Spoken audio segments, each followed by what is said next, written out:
தமிழ்நாடு மாநில செஸ் சங்கம் சார்பில் 26வது IM norms closed circuit chess போட்டி கோவை அலங்கார் ஹோட்டலில் கடந்த ஆகஸ்ட் 30ஆம் தேதி துவங்கியது. இப்போட்டி நாளை மறுநாள் நிறைவு பெறுகிறது. இப்போட்டியில் இந்தியாவைச் சேர்ந்த 6 வீரர்கள் ரஷ்யா, ஸ்லோவாகியா, உஸ்பெகிஸ்தான், துர்க்மெனிஸ்தான் ஆகிய நாடுகளைச் சேர்ந்த தலா ஒருவர் என 10 பேர் பங்கேற்றனர். இன்று நடைபெற்ற 7வது சுற்றுப் போட்டியில் டில்லியைச் சேர்ந்த பவார் ஹர்ஷித் ரஷ்யாவின் கோசலாக்சவி டேவிட்டை வென்றார். இந்தியாவைச் சேர்ந்த ரோஹித் மற்றும் அர்ஷித் ஆகியோருக்கு இடையேயான போட்டி சமனில் முடிந்தது.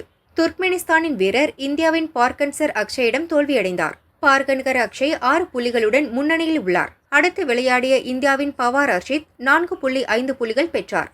அடுத்து விளையாடிய இந்தியாவின் பவார் ஹர்ஷித் 4.5 புள்ளிகள் பெற்றார்.